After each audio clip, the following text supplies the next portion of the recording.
Hello, welcome everyone. I'm Sofia Gruskin, and on behalf of the Institute on Inequalities and Global Health, it's my great pleasure to welcome you to today's dialogue, Addressing Sexual Health and Reproductive Health and Rights in a Time of Crisis, Intergenerational Solidarity, and Cross-Sector Partnerships. I'm incredibly grateful to see all of you here and to see the incredible response we got for this event. It's, of course, I have to say, reflective of interest in what these wonderful speakers have to say, but also I think it's about our collective commitment to having these types of conversations in this moment. And for that, I'm extremely grateful. This is our second event of this academic year, which has been focusing on the implications of the current moment for what it means to be engaged in multi-country partnerships. And just to be clear, we mean that both in terms of how to maintain existing partnerships in this moment, but also what it takes to build new and sustainable collaborations. As in this moment, let's all be clear, this is truly something we all need to be doing. So just allow me to state kind of the obvious. As we all know, our current moment is bringing immense challenges to universities, to international organizations, to NGOs, to communities, and to the ability to partner, to deliver services, to pursue research that's grounded in human rights and addresses inequalities, but most importantly, the ability for all people to be able to live their lives fully. The attacks that we're seeing on rights, on health, on services, and on people are devastating. And again, not only because of how they're stagnating progress and destroying programs and halting research funding, but for how they're putting people at grave risk. And we all know this is occurring at a moment of increased conflict and polarization, not just here in the US, but really across the world. So our discussion of partnerships in the context of sexual and reproductive health and rights has to be seen in this context, but just to make it worse, also with attention to rising economic and social inequalities everywhere, growing challenges to multilateralism, to geopolitical stability, and to all the basic pillars of what we know is needed for societies to be able to flourish, which means we need a radical reshift in how work is done and not to lose sight of the things that are important as we moved beyond traditional silos to work together most effectively. And we certainly have an amazing panel to help us get us here. We're going to zero in today on sexual and reproductive health and rights, specifically, since it's been so much in the crosshairs of the problems we're all experiencing. And I guess what's important about this panel, but I would say really for everyone here, is that we're all committed not simply to looking at the problems that we all know exist, but to have these forward-looking conversations so we can figure out together how not to just be stuck in the moment, but to do something. And, I think we were talking just before we went into the webinar. I think this is one of many conversations. So please, let's just see this as a step along the way. Two other things. Right now, when this work is so challenging, young people are critically needed and have got to see their role in this fight.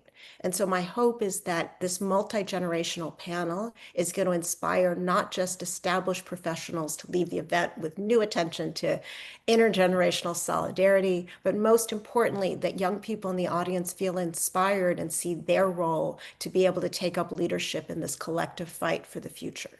So as I said, I'm joined by this incredible group of global health leaders, long-term and more recent friends and colleagues, but everybody shares an immense amount of knowledge about SRHR and partnerships, and hopefully some thoughts about how to move us forward. Before we begin, I want to briefly introduce each panelist, but I ask you please look at their bios on our website, as I'm not going to do anyone justice, so apologies to all of you to start. And then, of course, in terms of Zoom protocol, please do put your questions in the Q&A and we will try to get to them at the end. So first, looking at my screen, Amos Mwale has over 20 years of experience in advocacy, management, and leadership capacity building in youth development and sexual and reproductive health sectors, both nationally in Zambia and globally. And he previously served as executive director of Youth Vision Zambia and was one of the key members that developed the FP 2020-2030 plan for Zambia. And he was a member of the Zambian delegation to the annual UN Commission for Population and Development, among amongst many other fabulous things. Oni Oalabi is Guttmacher's Vice President for International Research. Prior to assuming this role in 2025, she was Guttmacher's Director of International Research, and past positions include Senior Global Director for Maternal, Newborn, Child Health, and Family Planning at IntraHealth International, and Senior Research Scientist also at Guttmacher. She has tremendous research and programmatic experience in maternal and reproductive health, particularly in sub-Saharan Africa and Southeast Asia, and clearly knows something about partnerships. And Rajat Khosla, who is the Partnership for Maternal, Newborn, and Child Health Executive Director, taking his post in May 2024, clearly knows a lot about partnerships. He most recently served as Director of the United Nations University International Institute on Global Health, and over the last 20 years, his work has focused on global health and inequalities, sexual and reproductive health and rights, gender equality, health equity, and previously he worked at the World Health Organization and at the UN Office of High Commissioner for Human Rights, amongst many other places, and truly is at the center of work on SRHR partnerships. And last, but certainly not least, is Becca Reisdorf, who's a Senior Global Advocacy Officer for the Latin American and Caribbean region at FOS Feminista, where she's been since October of 2023. Prior to this, Becca worked at Women in Global Health, first as a founding member of the Chile chapter and then as policy associate, where she coordinated multi-country work to advance gender equity in the health workforce and engaged with multilateral processes at the UN. And she's currently also pursuing a Master's of Science in Public Health at the London School. So a great panel. All right, so let me start. And just, this is a question for everyone, right? Just to make sure that we have kind of a common playing field. And just to say, you represent very different kinds of institutions, but together you have a real collective wisdom in terms of how to think about different types of global health partnerships connected to SRHR. So can you each say, excuse me, something about the work your organization does in SRHR, particularly how your organization engages in international collaboration and partnerships? And then if you would you provide an example of a partnership you've been involved in that was successful so that we can think about specifically why it was successful? And just again, looking at my screen, Amos, may I start with you? Sure. Thank you so much. And it's a very rightful question to ask currently. So for us as Center for Reproductive Health and Education in Zambia, we are highly focused on advocacy. We don't provide any services. So we look at resource tracking. We look at policy work that is currently happening in Zambia. We also collaborate with other partners around the region and the globe. So let me begin by emphasizing that I think right now, what we need is togetherness, what we need is non-competing, and what we need is supporting each other. Like you earlier on said, the commitment that is really needed is to ensure that our work is really focused on that. So when it comes to some of the strengths that are, as an organization that we have, we are specifically specialized in advocacy to ensure that young people are involved in policy, young people are involved in ensuring that service delivery that is attracted to them is actually attributed to them. We are also ensuring that women are in the forefront of ensuring that services that they are getting is in line with what they need, its choices. And then one of the major questions that you asked is how can we ensure that the partnership that we have is very strong. So we have had one of the partnerships, we call it RAP. It's amongst the Southern African countries and some of our partners in the US. What has seen us ensure that this partnership moves on, and it's been happening for the last 8 years, is that there's a lot of transparency, there's a lot of supporting each other, there's also a lot of co-creation. This partnership ensures that a partner develops what they need and is spearheaded by them. All we get from the Western partners is capacity building and then also TA. For me, that is key, and that is what is important, that any intervention that is being given now is driven by the need of a particular institute or a particular country and the need of those countries. Thank you. That's great. Thank you. Thank you. That's a great start for us. Becca, can you take it from there? Sure. Thank you so much, Sophia, and such a pleasure to be here. So as you said, I work at Feminista. We're an international alliance for sexual and reproductive health, rights, and justice. As the name suggests, we're an alliance. So we actually work with a number of organizations that work at the grassroots and sub and national levels, but also in regional and global spaces. And together with our partner organizations, we work on sexual and reproductive health service delivery, but also policy change and more particularly advocacy at different levels.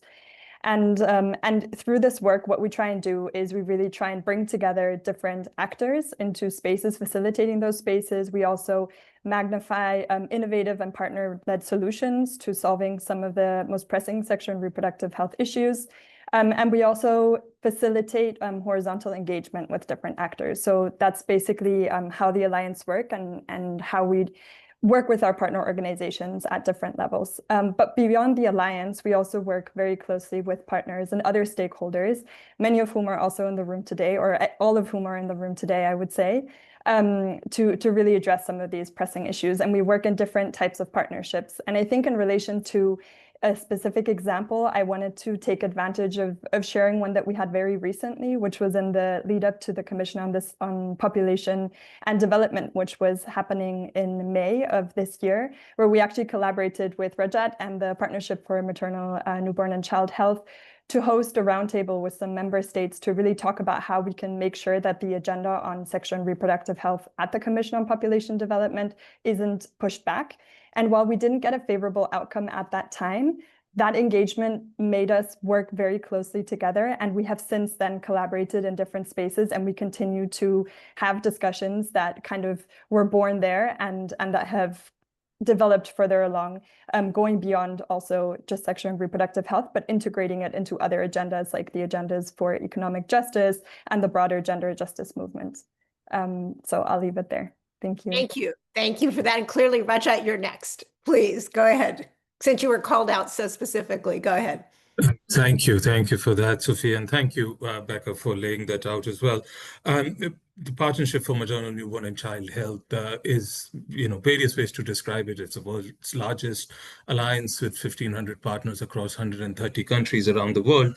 But the uniqueness of the partnership is the multisectorality of its work, that this is a platform in which we have, as partners, governments, civil society organizations, private sector, academic research institutions, and United Nations and global financing mechanisms. And the strength of the partnership lies is when we are able to activate the veracity of these sectors together around a single issue that we are working on. And through the new strategy that the partnership launched about 6 weeks or so ago, one of the big things that we are committing ourselves to is strengthening partnerships and coalitions, especially strengthening partnerships and coalitions in Global South for issues related to women, children, adolescents' health, particularly sexual and reproductive health and rights. And to be very clear, for us, defining what does the P in PMNCH stands for is the biggest issue right now. And how do we bring the partners together on common agendas is critical. Becca gave a very good example of how we have been able to, work across alliances towards a common purpose. And there are clear wins, even in these contested times, that we can achieve. We last year, working across partners with the Parliamentary Union, we were able to actually stall the adoption of the reversal of legislation on female genital mutilation in Gambia. This year, working with partners in Liberia, we've been able to channel additional $6 million funding to go towards provision of safe abortion care. And that would not have been possible if we were not working across different partners and different sectors to build these partnerships together. So, challenges are enormous, as you said, Sophia, but we can do this if we do this together. Back to you. Thank you. Thank you. Oni, please. Yeah, thanks, Sophia.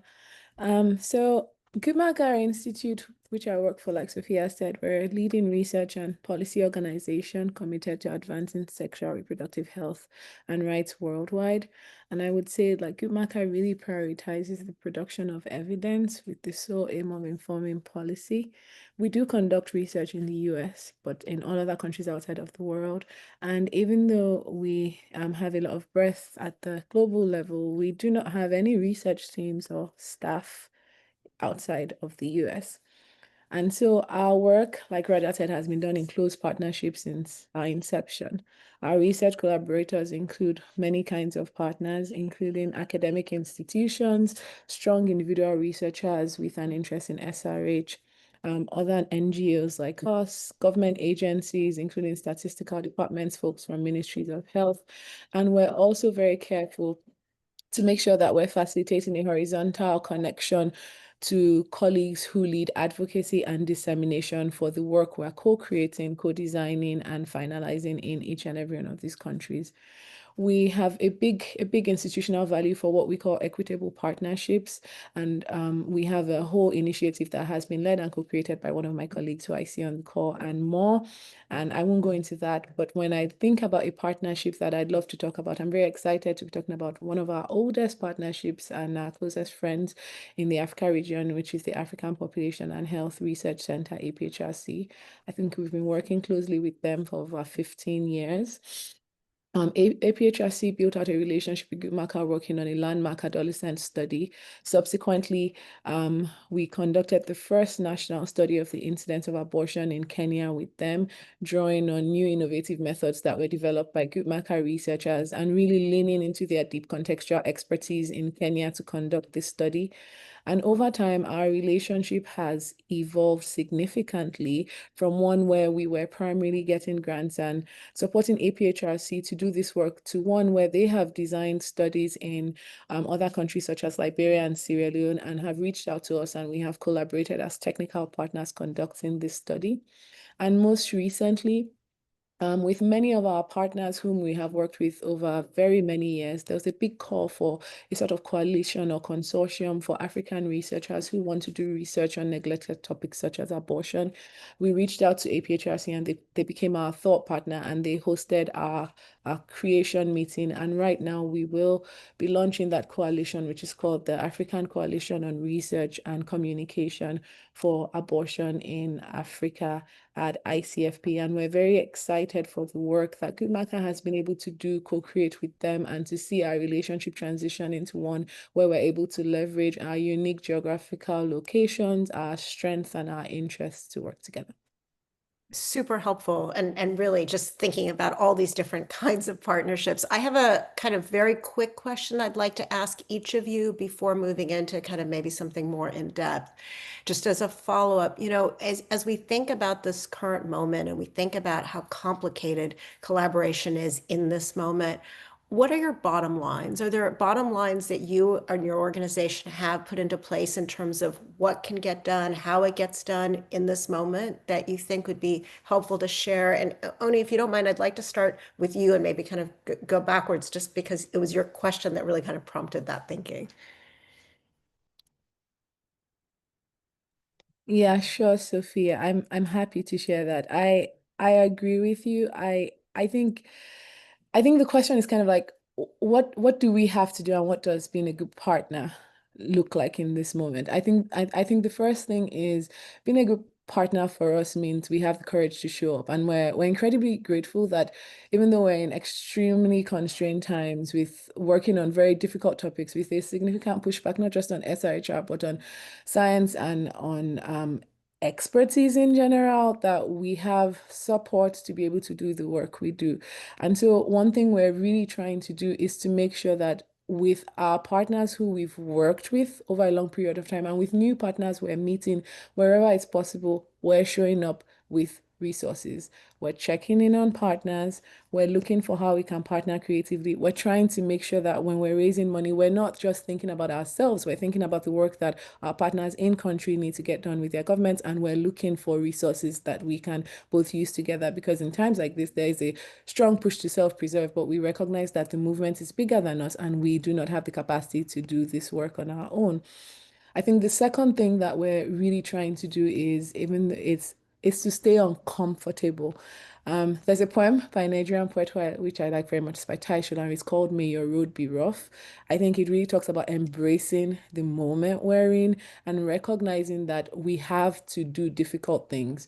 We have to find new ways of working on the topics that are important to us. We have to listen closely to our partners about how they want us to work with their governments and how they want us to frame the topics we're working about. And even when we sort of design research or disseminate research, the lens we're using is not the lens we feel is right. We really have to lean into the discomfort of trusting our partners on the ground to say, this is how it needs to sound to be compelling.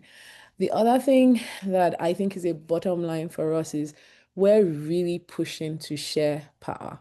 We recognize, especially as an institution that is based in the global north, that for historical reasons, it is very appealing for people to reach out to us first. But every time that happens, we're trying to elevate our partners. We're making sure that we're designing research with them in the room. We're making sure that with the Coalition for Abortion that we just started, we're connecting them with our funders, that we're having difficult conversations and making sure that we all understand it's not a zero-sum game. We all have a role to play in producing this evidence and co-creating the world that we want to live in. So sharing power is a bottom line for us. And I think the last one, which is a harder line to hold, and I'll pass it on to someone else, is that evidence and rights are non-negotiable. With the amount of pushback on our sector, sometimes you want to fold up your hands and you're like, there are no services, there's no money for people, right? Should we just put everything in service delivery and just forget about this? But we recognize that a tactic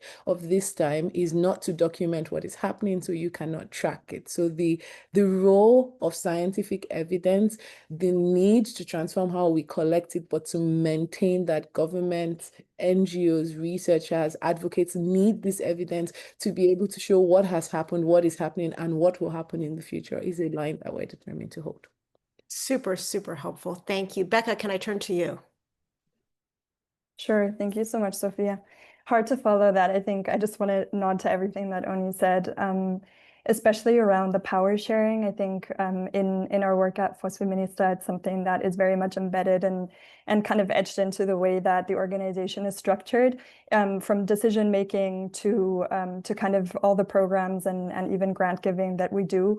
That's always a very big part of it. And I think just something that came to mind as well in relation to power sharing and the bottom line that we're trying to hold is the importance of democratizing knowledge and information in these times, and how hard it is often for individuals, especially those based in the global south, especially those that don't, come to New York and Geneva very often into multilateral spaces to get information on what is happening. And I think now more than ever, especially with what's going on with, the reform of the United Nations, it's important for everyone to have access to that information and to know also how to then respond to it and how to campaign and advocate with their governments. And I think something that we are really drawing as a bottom line is to continue sharing that information, to continue making sure that everyone has access to it and everyone is able to respond to it in a timely manner, and that spaces don't seem so inaccessible, or that we try to make them more accessible. So that's not just, giving someone a pass to enter into a conference, but it's really preparing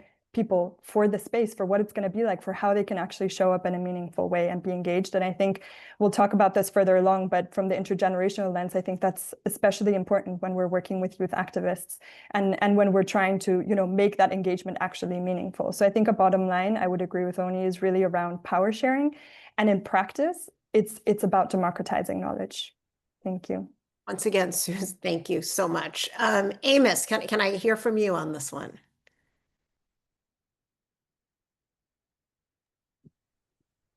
Yes, please. So I think, like my two colleagues have said, it's about showing up. It's about honestly. It's about having the conversation that shows transparency. I mean, like you've heard, currently for us, what we are doing is that we are doing hard things. We are standing for what we believe in terms of sexual and reproductive health and rights. I think right now, the space, people are selecting what they want to work with. Some people are not working with rights, some people are, but for us, what we are doing is we are trying by all means to ensure that there is a honest conversation in every space that is available for us to be in. We are trying to ensure that we also send people who are actually speaking honestly, because we can't do it on our own, but we are trying to ensure that we are giving opportunities for people to be in the space and they're saying the right things and they're doing the right thing. It's difficult, but I think we are pushing in that area. Thanks. Thank you. Rajat, please. The friends have said everything that needs to be said, but maybe just to bring it together, couple of things that have become very clear. We recently ran a survey looking at how are our partners affected by the funding cuts and all that is happening. And the results are heartbreaking, because what we have been told is, while 89% of them reported that they've been affected, about 81% stated that they are affected between moderate to severe levels, and about 20% are already shutting down work. And the biggest impact is on sexual reproductive health and rights and adolescent issues. The sad reality is that while we are talking about building partnerships and coalitions as the way forward, and as I said, we are committed to it. We have put it in our own strategy. The biggest challenge that we have is that every instinct is working against that very fundamental principle right now, because unfortunately, organizations, countries have been put in these sad situations that protecting self is right now leading the conversations rather than working together. And how we do that is indeed, how do we democratize power and spaces, and how we work together is important. And one of those underlying constructs of all of that is trust. And how do we build trust, which is being unraveled as we speak because of the scenarios that we are in. And that requires investment. That requires being okay with disagreements. That requires being comfortable, and as Oni beautifully said, with the rough roots that we are working with as we go along. But that is what we need to do, and that is what we need to put in power. And one of the bottom lines that is becoming extremely clearer right now is that we need to galvanize the leadership of Global South in the spaces where the decisions are making, and have the Global South leading the conversations, because we are not seeing that leadership being galvanized in the same manner. But at the same time, the traditional leadership that one was leaning on sexual reproductive health and rights issues, whether it was Western Europe, North America, is just not there today. So how do we do this is where we need to look at these issues in totality of itself and then build it further together. Thank you for that. And let me go back, Oni, if I may, let me go back to you and to really think about research for a minute and what this all means for research and what can be key research priorities. But I'm really thinking about the range of issues that are critical to SRHR that we want to ensure are not lost. And how is it that cross-sector partnerships between academia, government, NGOs, funders, how can those be best leveraged in a way that can really help us actually to be able to move forward in this moment? Is that okay as a question? Absolutely. Okay. So yeah, I think that's a great question. And I think you have said like research and SRHR research, but I feel like in this moment, it's very important to keep emphasizing that our world is questioning the legitimacy of science, of scientific institutions, of objective evidence, and of expertise. And I think that framing is important, because whilst SRHR research bears the double burden of stigma and the ideology around it, recognizing that there's a general pushback of science is key for us to know, because then how we communicate, who is communicating, and who, like Rajat just alluded to at the end, the messenger becomes critical in building trust in institutions that the world is pushing back on significantly. One thing you talked about was the different kinds of partnerships that come together to create research. And I think from a very base thing, we need to realize that everyone has different incentives. Academics want to prioritize methodological rigor, the objectiveness. They want to publish. They want everything to be done to a certain standard. Policymakers trying to make decisions and win elections. NGOs want research that speak to their communities, and funders are typically looking for measurable impact, and how they define impact can be very biased and very skewed and very quantitative.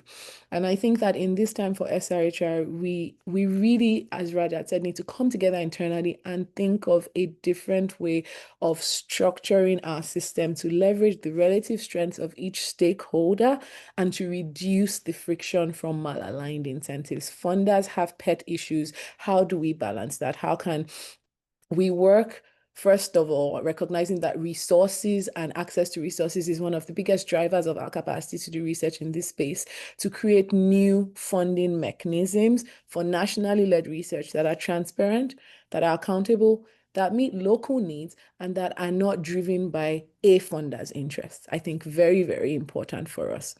Now, if we're able to come up with these mechanisms, we have to think, what do countries want? What do regions want? What questions do they want answered? Then we need to come together to say, what are the topics we need to work on? And I want to emphasize that for SRHR, there are topics that have been traditionally neglected and ignored around adolescent sexuality and health, around abortion, around gender-based violence. And of course, there are just some topics that are not sexy and are invested in: menopause, sexual health and rights. We still owe it to our community to do research across the whole breadth of topics that were outlined in the Guttmacher and Lancet Commission, and to consider this across a life course approach, which is something that WHO is championing and is doing a great job of. It's very hard to pick one topic. We need to, in a time of constrained resources, think of how do we approach this with a health systems view. Different research organizations, different institutions have relative strengths, but we cannot afford to internally claw up and try to divide resources because we don't have enough for all of us. So every time we're thinking of what we want to work on, how do we present it to national governments in a way in which it fits into their broader health system, is providing the evidence that advocates and local partners and CSOs need to hold programs accountable, is looking into the rights and perspectives of people on the ground, and then everybody can sort of take their own piece and go and write it up. But that research funding can no longer be split apart. It's also very critical to talk about how the global North and the global South have traditionally collaborated, and what the relative role and advantage of each kind of party is in this new research dynamic. For many years, we're talking about shifting power, we're talking about raising funds, but we're also talking about the willingness for government and funders and academic institutions in the global North to come together to invest consistently, not just in building research capacity, but in investing in the institutionalization of research in our communities. You cannot conduct research if you cannot write grants, if you don't have admin staff, and if your university doesn't have a long line. Research is not a 3-year cycle. And then I think the fourth thing I want to emphasize is every time we talk about research, one thing that we have done to the disservice of the SRHR community is, on account of some of the issues we work in, on account of some of the context we work in, we have weakened the collection of routine data from health system infrastructure. And you particularly see this in the fall of USAID. Without routine health management information systems, censuses, and intermittent surveys co-supported by governments, we lose the data infrastructure we need to have insight into population health and to be able to tag on SRHR issues onto. And so all research that is designed has to invest into local, national data collection systems to allow them to continue produce without dependence on external funding. Totally. I super hear you.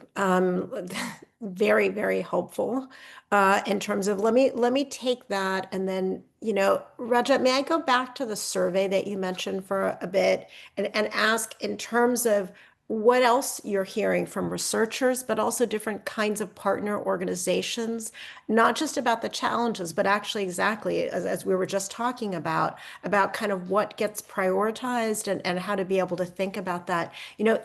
What's different in terms of how this is happening now? And you know, you and Becca talked a little bit about, may I call it an unexpected collaboration that happened, but I wonder about beyond this group, are there some positive examples of partnering that you've seen in research or in other areas of SRHR, given the operating environment that we're in?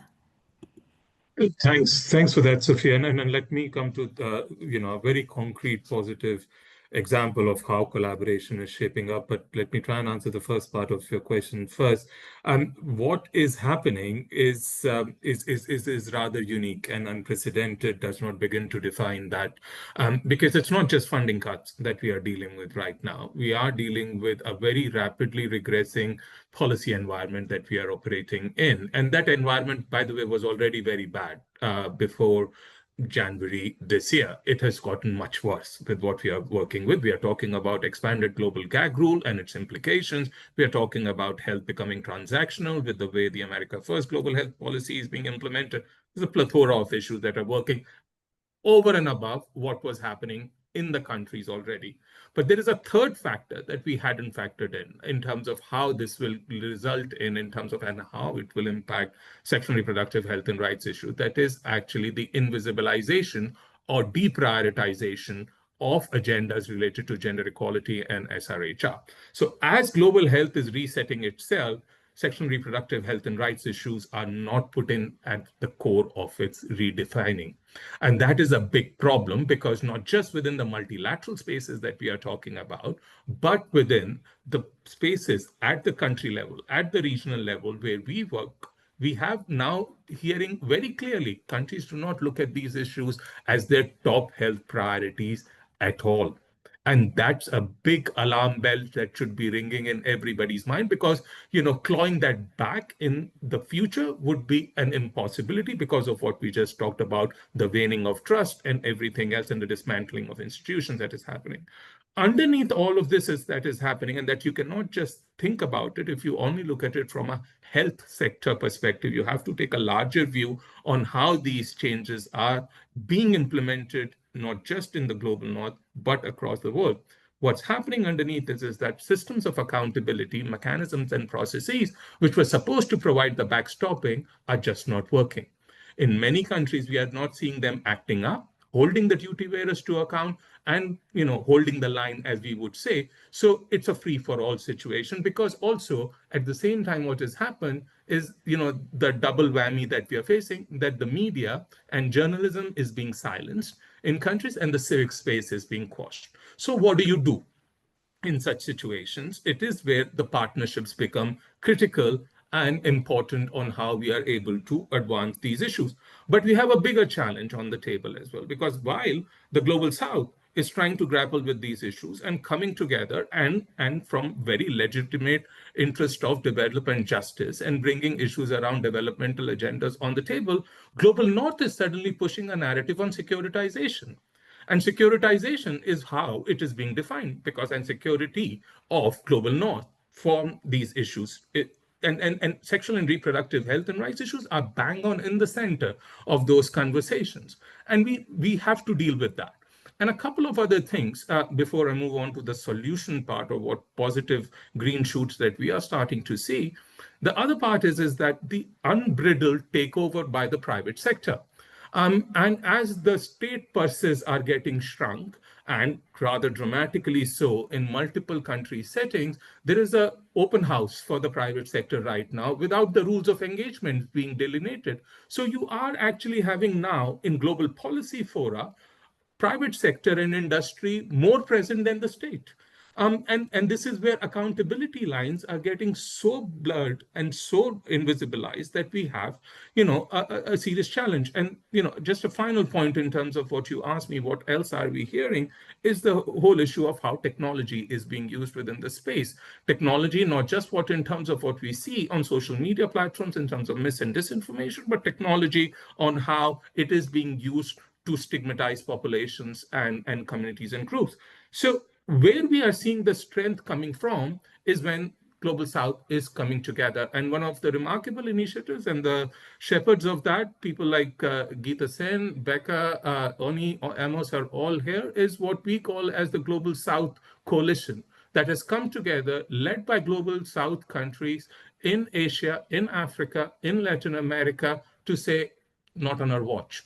We are going to have a different narrative. We are going to work together on sexual reproductive health and rights issues from a development justice perspective, and bring these issues not just to policy forums in Geneva and New York, which we will continue to battle and put some scaffolding around, but also in the regional spaces and what's happening in the forums that we are not in, because a lot of these discussions are starting to take place in the World Trade Organization, in UNCTAD, and in forums where actually these trade and tariff negotiations are happening versus the issues that we are talking about. So just to lay it out, that while the challenges are enormous and large, that there are groups that are showing leadership to say how we will build these coalitions, not just to ebb the flow of the challenges that we face today, but setting it up for the future as well.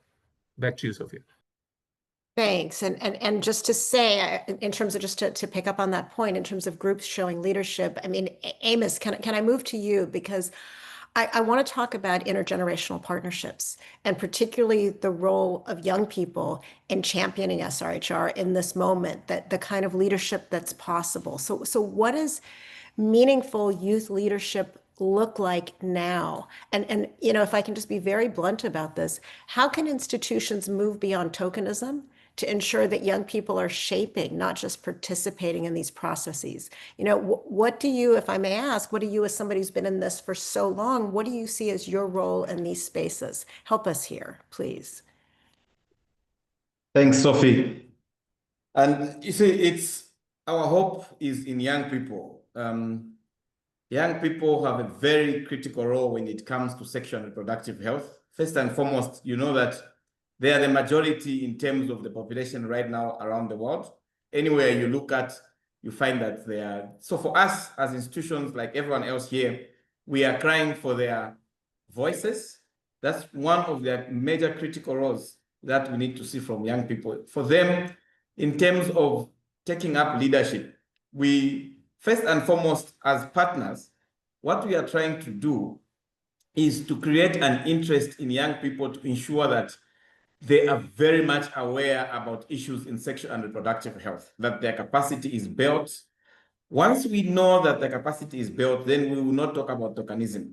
So for me and for the rest of the team, one of the key issues that we are looking at is to ensure that young people are in the spaces, not to talk, but to ensure that they are demanding accountability, that they are demanding service provision is actually what they need for them, that they are demanding policies that are very friendly to what their needs are, that they're demanding, even just programming the way it's being done right now is tailored towards young people. One of the key things that for me I'm looking forward to is to ensure that young people show commitment. And the challenge broadly with our sector or the community is that we haven't developed a huge championship from these young people. So we need to have that development of young people who are interested, who are able to speak up, who are able to run with the community to ensure that all the activities and all the policies, and they're in every space that we are found. That way we'll be able to sit with that these young people are speaking for themselves. These young people are actually demanding what is best for their interest. Let's take, for example, currently, what is happening. When you look at we haven't had any voices from young people. Most of the programs that are being affected is highly the need for young people. Programs that have shut down, it's the young people's programs. But we have not seen these young people demanding, even from their government. For me, we need to see a very robust group of young people who are demanding service from their own governments. They need to ask for accountability from us who are working with them to ensure that they demand for capacity building, they demand for their need. I mean, we are more experienced, but what they need is to ensure that how do we help them get what they want. In that manner, then we are going to build a cadre of champions that we can work with, and they'll be speaking on their own. I think the challenge right now, which we are facing, is that young people are not showing up. Young people are not in the space. It's not like it's tokenism, but they are not there. They need to be in the space. No one is going to go and bring them in the space. They need to sit on the tables. They need to demand. They need to write. How many of them have expressed concern that their services are being affected because of the withdrawal of funds, because of the current architecture of funding that is happening, because of lack of research that we've just had that is not tailored towards adolescent health. How is the teenage pregnancy affecting them? STIs, HIV. For me, if we see young people coming up and saying, look, help us develop these policies, help us create opportunities for us to meet the ministers. What information are they taking to ministers, to policymakers? How is the budget that are being passed in the countries being shaped to ensure that we protect this generation? We don't have any other hope. The only hope that we have is these young people. So once we see the commitment from the young people, then we'll be able to sit with that. We help them, we push for them, they speak for themselves. Imagine all of us speaking for young people. They'll just say, oh, well, they're activists, they speak for young people. Where are the young people themselves? But if we have young people speaking, young people creating, young people are very innovative. Social media should be making noise for them. They should be demanding. And you know, I mean, we have seen them doing changes. Let me pick a few examples. The Gen Zs in Kenya, we've seen them trying to make changes in the area of politics. We have seen them trying to make changes in Madagascar. We have seen what is happening. And if you remember some time back, the North African rise, it was because of young people. But we are not seeing young people taking a keen interest in sexual and reproductive health, but they're highly affected. So once we can have that group of young people who will be able to speak up, who will be able to demand for accountability across the board, then we'll be able to sit with that services are actually being taken to them. Currently, no one is doing anything about it because there's no demand and it's not coming from them. It's all of us, the elders, who are speaking on their behalf. It's us who are showing the evidence. We need to see evidence from them. Then we'll be able to sit with that these young people are in the right space and are pushing for their need. Thank you. Back to you, Sophia. Thank you. And Becca, I'm going to follow up on this theme with you, if I may, in terms of intergenerational partnerships. And I really take Amos's point about how it's not yet coming from them in terms of signaling what's going on and basically the role that people want to play. So what are effective strategies for ensuring that young advocates are pushing and are making meaningful change and meaningfully engaging at the table and influencing outcomes? Do you have examples in terms of some of your work with FosFeminista of where this has been helpful in terms of spurring political action? We really need to think about what can make these partnerships possible for all the reasons that Amos was just talking about. Your help on this would be greatly appreciated. Thank you so much, Sophia. I thought about this question a lot because I was trying to see from what angle I could answer it, given that I was a young advocate not that long ago and was trying to remember, you know, what maybe would have helped in those times. And I came to the conclusion that I feel like there's two levels to intergenerational partnership. I think that as young activists, there's definitely a need for youth-specific spaces. And I think we as, you know, or bigger organizations that have the capacity to facilitate spaces, to provide spaces for young people to meet, we have that responsibility. And I think that that's crucial. I'll give an example just to showcase why I think that's important. Last year at the regional preparatory meeting for the Commission on the Status of Women, which was happening at the Economic Commission for Latin America and the Caribbean in Santiago in Chile, young activists organized themselves, got together, had meetings without help from anyone else, and developed a statement that they then got to read in front of the ministers that were attending the meeting. And that was really a success of young people getting together and just making that happen and creating a space for themselves and having their voices heard. So that's one piece of the example, but I think that there's a second piece, and this is the one that that I've been kind of digesting a little bit more recently, which is this meaningful participation that we talk about all the time, and kind of not the tokenism. And so when young people come into broader feminist or broader gender justice or broader human rights spaces, you know, how can we make sure that the participation is meaningful and that they're actually able to engage. And I think this is a piece that I really saw come up at the Regional Women's Conference, where we hosted actually an intergenerational dialogue with a group of young adolescents from the region. And we asked them, what they felt was missing from their experience at this women's conference that they were attending, because it was the first time many of them were attending. They were ranged from, 14 years to 19 years of age.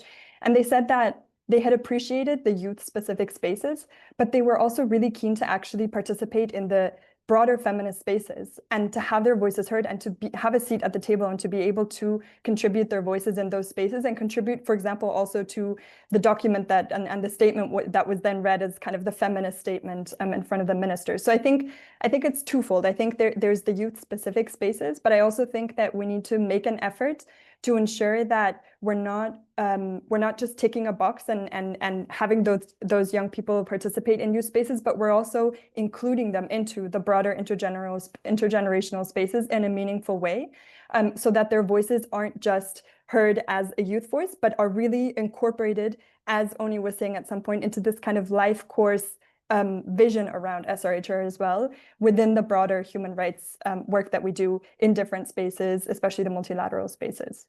So I would end on that. Thank you.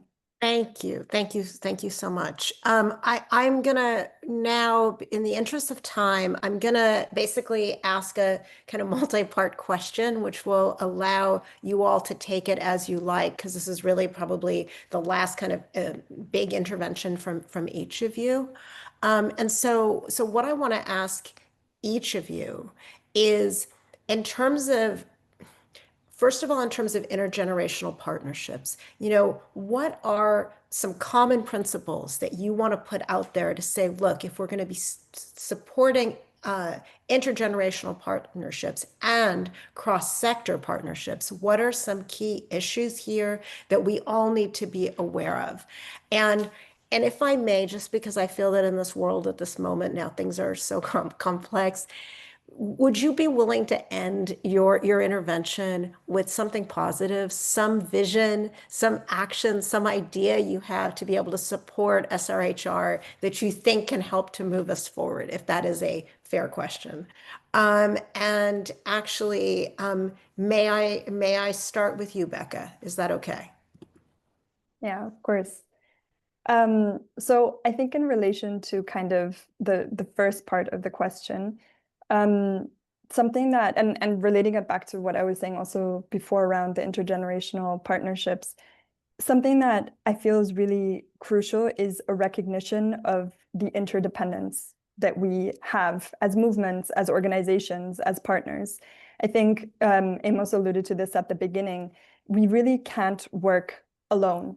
We never could, but more than ever now, we can't do things alone. And I think as soon as we recognize that interdependence, I think we can open ourselves up to working in innovative ways that will allow us to cover even bigger ground than maybe we were able to do before, and in more effective ways. And I think in relation to advancing the SRHR agenda, this means also thinking about other spaces that we can be in and other actors that we can engage with that maybe we haven't done before. And going back to what Rajat was saying before around this Global South Coalition, it's thinking beyond SRHR and thinking how SRHR really interlinks with other issues such as economic justice, such as climate justice, such as other human rights issues that we might not have been, making the link so clearly before. But if we manage to do that now, we're able to actually move further than we were able to do until now, when we were maybe honing in very specifically on SRHR. And I think in that sense, it's on the one hand, recognizing the interdependence. And in terms of, ending on the positive note, I would really say that we're seeing that is already happening.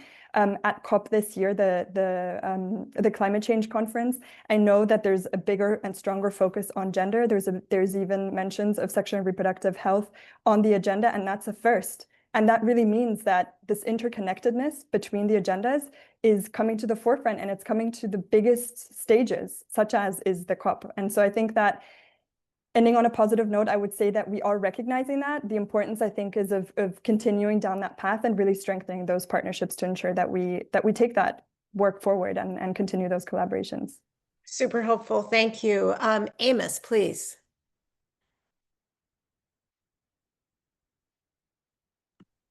So for me, what I want to say in terms of the intergenerational partnerships is that this team here, the Global South Coalition, is very much available. We have committed to working with each and every partner. Like Becca has said, we have committed to ensure that young people are in the space. We are also committed our availability to ensure that they need anything that is needed to protect SRH. We are on call for it, and we will ensure that we spend our time in it. As in terms of my positive ending, I want to say that we are not giving up now, and we will make sure that we show up at every opportunity that avails itself, and those that do not avail itself will be there. Thanks. Thank you very much. I appreciate your positive end. Oni, please. Yeah, I mean, I think it's such a good question. I'm very, very hard to follow those two, but I feel like what I think is critical for this intergenerational and cross-sectoral partnership is the fact that we have to remember that every generation has a fight to fight, and very often it's the same thing. I feel like often we sit in a space where we think that we will fight and we will win it for the next 3, and then you don't pass that down, and then you have to start the war again. So I feel like everything everyone has said is critical, because the battle for SRHR, the battle for democracy, the battle for human rights is one that every single generation has to fight, and being willing to pass that message across, to tell the stories of the past and to help them understand why this is their fight is critical. Now, having said that, I feel like the work of the Global Southern Coalition and SRHR and economic justice is critical, because many young people are deeply aware of inequity in our world. And so if you don't speak about injustice economically, then you're not speaking a compelling message to them. That is a clear link in their heads. And so if you just come at them talking about SRHR, but you're not speaking about the realities, the future that many people don't have hope in, the lives they're scared on when they live on social media, then you're not connecting. And for intergenerational solidarity, you do have to connect. Now, having sort of said that, I think some of the exciting things you're starting to see are people who are thinking of how to be champions, especially in a young person's space. I was really struck by what Amos said about the fact that young people are not coming up themselves, but I'm like, they are, when you give them the tools they need in a way they understand. Social media has mobilized them tremendously, and so starting to see people who are influencing in a different way on social media, bringing science communication to them, explaining what the world order is, explaining UN processes them. I think those are spaces that we sort of need to magnify and amplify to connect, so that they have the skills and the tools they need to come fight with us. Now, for my vision of the world, I think, like Becca and Amos said, it's starting to come together quickly. I think that we've realized as a community that we need to be partnering differently. And as someone who has very many positionalities, I'm really excited about ACORCA, the Research Coalition. I'm really excited about the Global Southern Coalition on SRHR and development justice. And what I keep telling myself is this is the time when we come together under a big tent and we figure out how to work together with Global Southern leadership. And so I feel like the pieces are coming together, and I'm just hopeful that this momentum allows us to be creative, to leverage technology, to be strategic, and to be willing to break out of the silos of our organizations and our need to sort of survive as the sector has done, and to make great decisions about how to move forward. Thank you for that. Rajat, please. I'll be very brief, everything they all said, but just to say a couple of things in addition, Sophia. I do get perplexed about, hope when I'm asked to speak about. I think hope is for kids in Gaza, for kids in Sudan who are struggling for survival. What we need to show is courage to actually just do our jobs and do that right. And if that we do, I think we will see a marked change happen.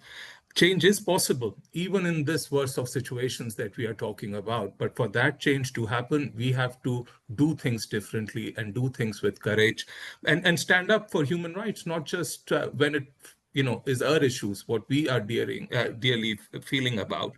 And colleagues have already laid out, the number of initiatives that we are across our organizations already starting to think about. And to the donors on the call, fund civil society organizations in Global South. To the partners on the call, do join us. We might not have all the answers, but at least we are trying. Back to you. Thank you. I mean, everybody, come on. This has been an incredible conversation. I just thank you to the panelists for for this exciting panel. But I really think the insights and the thoughts you've given, if we can actually bring them together, could really help take us all forward. I don't want to forget so many points that were there, but I do want to really emphasize this point about courage and about what it means to be courageous in this moment and what it means for all of us in terms of being able to work together across sectors, but and across ages to be able to do this. As people have said, this is one of many such conversations, and they just need to keep building on each other, right? So that needs to be the focus. I really want to thank you, the panelists, and thank you all for being here with us very, very much. And for USC students, moving on, I just want to say we have an event coming up for USC students in terms of actually being able to figure out the things you're going to be doing over this next period of time. And let me close just by saying thank you to everybody and sending all warmest to you all for the rest of your day, for the rest of the week. And let's just keep working together. Thank you.